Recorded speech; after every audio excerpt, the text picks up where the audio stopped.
John Hamel, thank you for talking with me today. You are editor-in-chief of Springer Publishing Company's journal, Partner Abuse. And 3 years ago, you decided to undertake the most comprehensive review of the scholarly research literature on domestic violence ever conducted.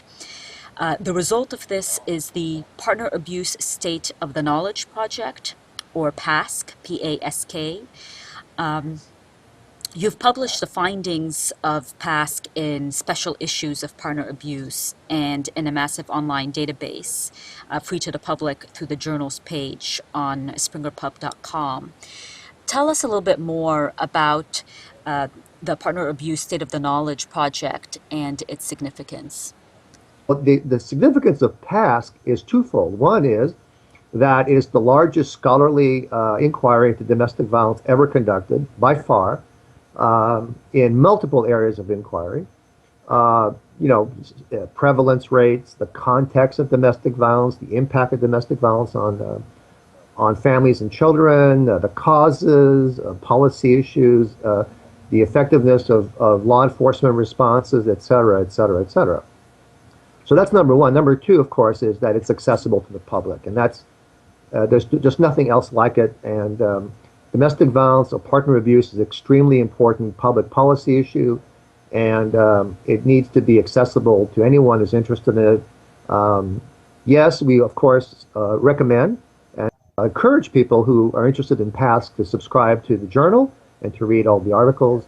But we also thought it would be good for some individuals to either supplement the journal copies by reading the material online, or for those who just want to look at the material online, they can do so without having to subscribe to the journal.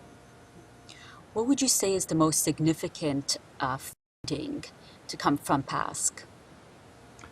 Well, I think that the Partner Abuse State of Knowledge Project has confirmed very strongly that that partner abuse, or also known as domestic violence, is not a gender issue, but it's a human issue. In other words, traditionally, I think a lot of people have assumed that partner abuse is a phenomena that happens to women as a result of men who wish to control their partners.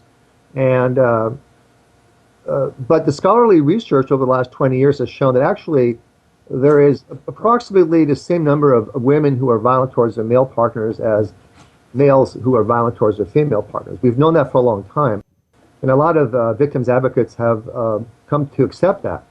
But the Partner Abuse State of Knowledge Project has gone beyond looking at prevalence rates.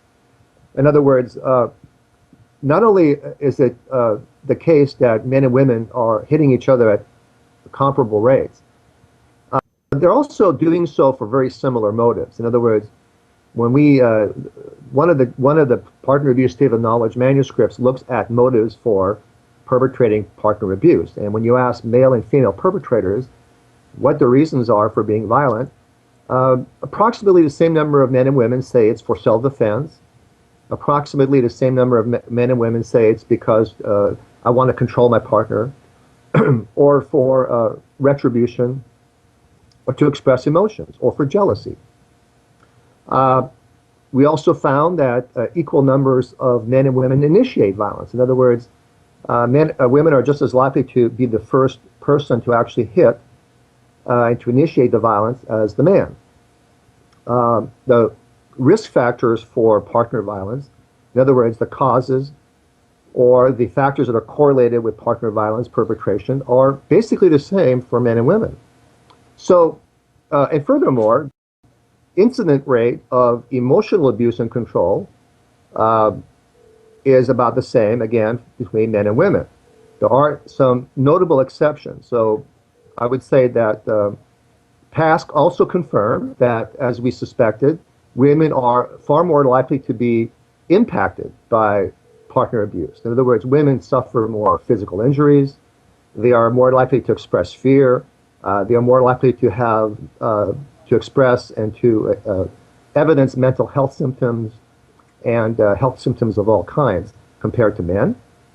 As well, women report far more victimization in terms of sexual abuse and physical stalking. So those findings were not surprising, but the findings that we're perhaps surprising to some, are the motivations for violence being pretty much the same across gender, rates of emotional abuse and control being pretty much the same across gender. I would say those last two are probably the findings that are going to, get some people's attention.